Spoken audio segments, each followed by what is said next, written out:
Hi guys! Today we're going to create this fantastic cloth reveal animation in Blender in just 20 minutes, using only free assets and free software. We're going to cover fabric simulation and how to get great results, where to get free models, lighting, camera animation, and loads more pro tips. You can use this reveal effect on logos, products, anything you can imagine. What's more, I'm giving away the blend file so you can take a look to see how it works yourself. Let's get started.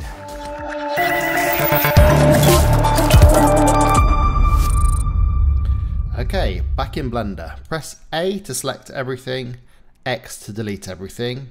Shift and A, we're going to add in a mesh plane. S to scale, I'm just eyeballing this, kind of about, that's sort of 10 squares across. That's roughly, let's have a look. Yeah, roughly 10 meters square. That should be fine to start with. Tab into edit mode. We're going to go to edge select, or you can press number 2 on your keyboard. We're going to select these two back edges here. Press E to extrude, Z to constrain to the Z axis, and we're just going to extrude it upwards like this. We're going to quickly select those 3 internal edges just there. And we're going to do Control and B to give them a bevel, and just roll your mouse wheel a few times till it looks something like that. That's going to give us a lovely seamless background. Tab back into object mode, right click, shade auto smooth, and you can see we've kind of got a nice seamless background there, which can be a good start for us. Okay. Next, hop into Blender Kit. If you don't have Blender Kit already, I'll put a link in the description below. It's free, it's got loads of free assets. You can pay to kind of unlock extra stuff, but you don't have to for this tutorial, but it is really well worth it. I love it.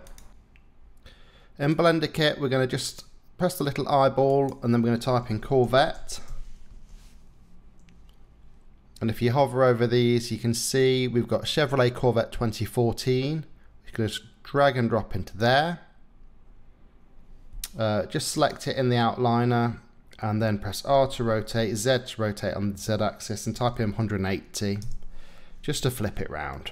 Brilliant. Okay, so what we're going to do, let's just change the view mode here. Hi Blender Kit. Before we add the cloth simulation, we're going to try and simplify this model for the cloth simulation.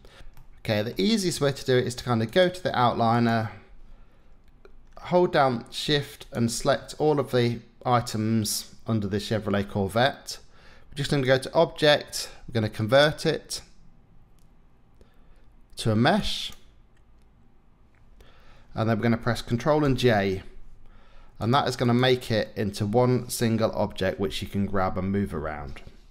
We're going to basically duplicate this object, so press Shift and D and then X just to move it across in the X axis. And what we're going to do now, instead of the cloth modifier working on like quite a complex mesh, just tab into edit mode so you can see that. You can see how sort of complex this mesh is, lots of vertices and points. We're actually going to make like a proxy, a low resolution proxy. And we're going to do this using the remesh modifier. So click add modifier, search for remesh. And now we've added the remesh modifier, you can see we've kind of got a low quality, sort of low resolution copy of the model. Now this is going to be great for the cloth modifier because it makes it much simpler to calculate where the cloth collides with the model. So we're just going to tweak the settings just a little bit. So I don't know if you can see, but we've got quite prominent wing mirrors here sticking out, and the remesh modifier has just kind of made them disappear. So we're just going to decrease the voxel size just a little bit, just till we can see enough of that sort of wing mirror to work. Let's just go one more. Yeah, I think we'll go with that. So 0.05 on the voxel modifier. Then we're going to apply that. And let's name these up here. So this is going to be our car. And this is going to be collision model. Right. So you're actually going to hide the collision model so it doesn't actually appear in the renders. But we'll leave it on for now. We're just going to press 7 on your number pad just to go to top view. Press G and then X just to grab it and move it on the X axis so it matches up over the old model. Right, we're just going to press S to scale I'm just going to scale this model so it just covers over the original model. So that way we won't get any of the original model poking through the cloth modifier. Shift and right click on the top of the car. That's just going to move our 3D cursor to the top. Press Shift and A, we're going to add it in a mesh plane, and this is going to be our cloth. So we're just going to press S to scale. We want to scale it a bit bigger like that. Can you see that clearly? And then we'll press S to scale again and Y to scale on the Y axis, and we're just going to pull it across like this. So it kind of covers the car. So it's like a giant rectangle covering the car. Okay, I'm going to press Control A to apply all of those transforms. Just press G to grab and just move it just slightly up on the Z axis, just so it's hovering over the car like that. So we're going to tab into edit mode. Going to right click and we're going to click subdivide, and down here, this little pop-up down here, we're going to have the number of cuts. We're going to change that to 60, and that basically is how many faces we're going to have in our cloth simulation. If you want to have a more accurate simulation, you can increase the number of cuts to say 100 or more. But obviously the more quality we have in the cloth, the slower the simulation is going to be. So for the purpose of this tutorial, we're going to leave it at 60. If you go down over here to where you can see your vertex groups, we're going to add a new vertex group, and this basically is going to be the hook for where we kind of pull the cloth away. So let's call this group hook for cloth, and now we need to assign some vertexes to this group. So if you click on the vertex up here or press number 1 on your keyboard, press A a couple of times so everything's deselected. And then what we're going to do, we're going to select a few of these. I'm going to press 7 on my number pad. We're going to select a handful of these at the top. Doesn't matter too much how many. And then we're going to assign that to our vertex group. And you can see actually if they've been assigned by pressing select or deselect. It'll show you which vertexes are in that vertex group. Okay. Tab out of edit mode. What you can do next, just on the right on the edge of the cloths, if you press Shift and right click, so it just appears, so your 3D cursor appears just on the cloth, then press A to add an empty. It doesn't matter which one, you can choose arrows. And I'm going to name this is going to be the hook empty. Let's name the cloth as well while we're here. So this is going to be the cloth. Then what we'll do, we'll assign all the cloth modifiers to this so we can start to see this working. So click on your cloth, then click on the physics properties and select cloth. There's some presets for different types of cloth up here. We're just going to choose silk. Let's just scroll down and make a few of these other things work. So under where it says shape, choose the pin group to be the hook for cloth, and then go to collisions. We're going to increase the collision quality to 6 and decrease the distance for the collisions to 0.01 meters and add self collisions on. Right, let's just play that and see what happens. Okay, so nothing happens because we haven't told Blender which objects to collide with. So you can see the hooks working. That basically is pinned up there.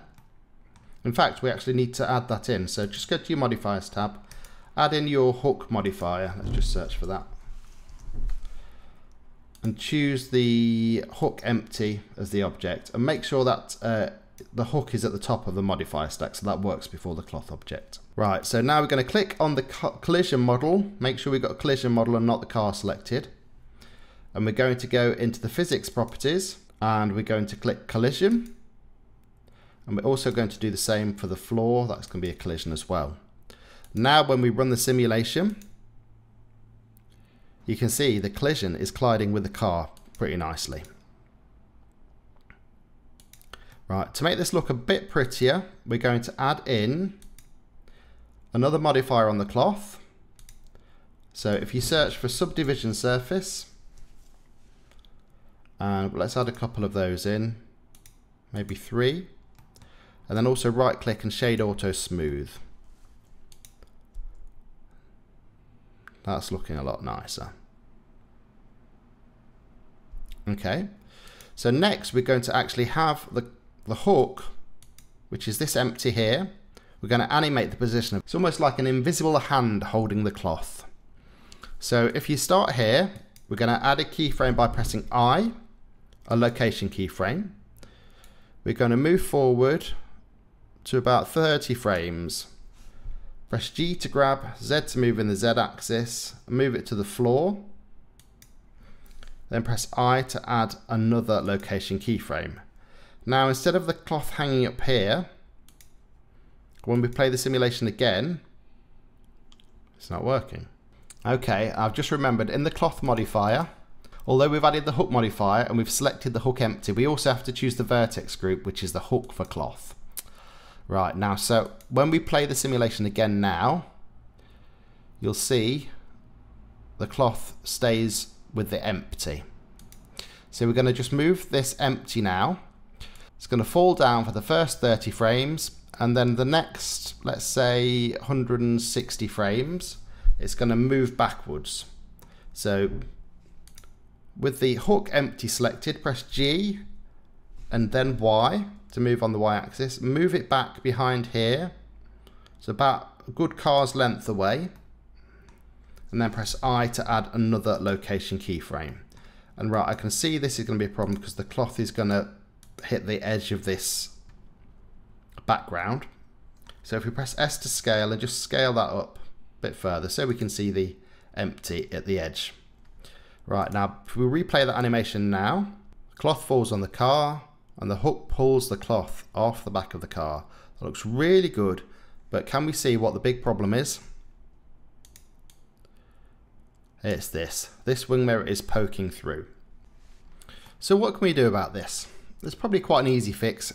If you click on the car collision object itself, let's just hide the other car. The actual wing mirror itself is quite small. It's probably difficult for Blender to calculate the collision accurately. So just tab into edit mode. We're going to select, let's just go into face select, press 3 on your keyboard. We're going to hold shift and we're just going to select all of these sort of vertices on the bottom of the wing mirror.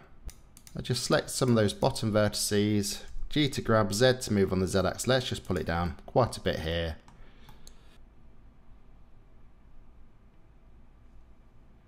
Yeah, that's working great. Okay, so we can hide our car collision model now. Go to our original model and you can see actually it looks really nice. We're going to add in a light for the scene and a camera.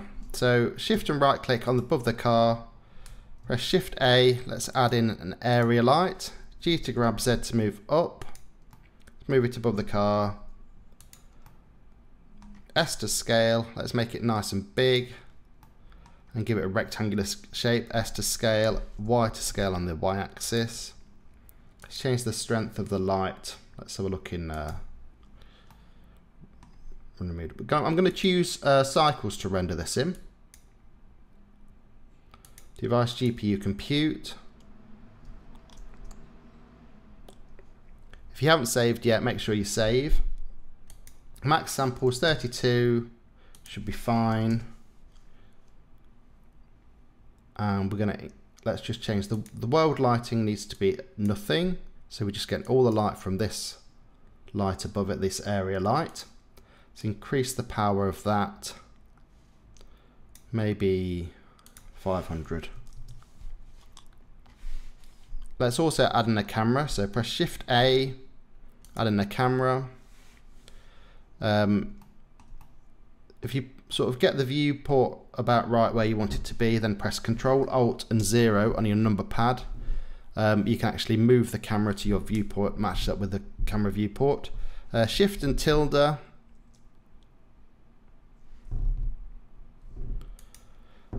Okay, just to move the camera nice and easily, select the camera and just go to View, Navigation, Walk Navigation, and then you can move your camera around with the mouse and just use the W, A, S and D keys just to move it in a nice angle, so we're kind of covering the front of the car like that. Let's add a quick material to this. So with the cloth selected, press the little I in Blender Kit so you can see everything. Go to materials, search for silk. Let's just grab this first one here, drag it and drop it onto the cloth. It's made the physics go a bit wonky. Let's just change the material color. So from a blue color, just click on the material here, toggle that little arrow down next to color, and we're just going to change this to a red, and this one to a red, and maybe a little bit darker red. Give it a bit of a sheen. And let's just have a look at that. Well, that looks pretty nice. I think the final thing we need to do is just add a little bit of movement to the camera. So we're going to let's add an empty. So right click on the top of the car, sort of in the middle of the car, press Shift A, add another empty. Doesn't matter what it is, plain axes will do. Let's name this camera rotation. So we click on the camera, then the empty. Press Ctrl and P to parent, keep the transform, and now you'll see if I press R and Z on the empty, the camera actually orbits around the empty. So a really easy way to make a nice orbit animation. With the camera rotation empty selected, press I and rotation. And we'll probably start the animation from here, from frame 30. So let's rotate on the Z just a bit here, maybe come around to the front of the car a little bit more. Press I, rotation, and then we'll come to frame 200. Press R and Z to rotate on the Z axis. Let's rotate so we've got a bit more of the car in view. I, and add a rotation keyframe. So now let's just hop into a different view. You can see that, in fact, let's get rid of the first keyframe there. So select that, press X to delete it. So we start here, ignore the animation cache. Let's just hide the cloth for a second. So you can see we actually just subtly rotate around the car as the cloth is pulled off of it. Just adds a little extra movement to the render. Okay, so with that in mind, let's render it out and see how it looks. If you're not sure of your render settings, I'll just quickly whiz through them. Choose a folder to output to. Choose your file format as FFmpeg video. The encoding can be MPEG-4. Output quality can be perceptually lossless. And that's it. To render your animation, go to the Render tab and click Render Animation. If you found that some of your cloth simulations aren't rendering out quite right, then click on the cloth and go to the physics properties and just scroll down to where it says cache. Just change the simulation start and end frames again just to clear the cache, and then click Bake All Dynamics. Once this is done, you'll find that you can quickly go to any keyframe in any part of the animation and the cloth simulation will still be there. Well, this looks pretty nice. Just a tiny little problem with the wing mirror still just poking through the cloth a little bit. Okay, I've just spent another 5 minutes on this. Basically all I've done, I've changed the material, I've given the plane a material. It's very simple, just a red colour with 0 roughness. I've added 2 extra lights, one here on the side just to give the nice kind of swage line across here, and another one just here at the back, and that kind of gives this nice little highlight across the windscreen just here and just on the edge of the bonnet.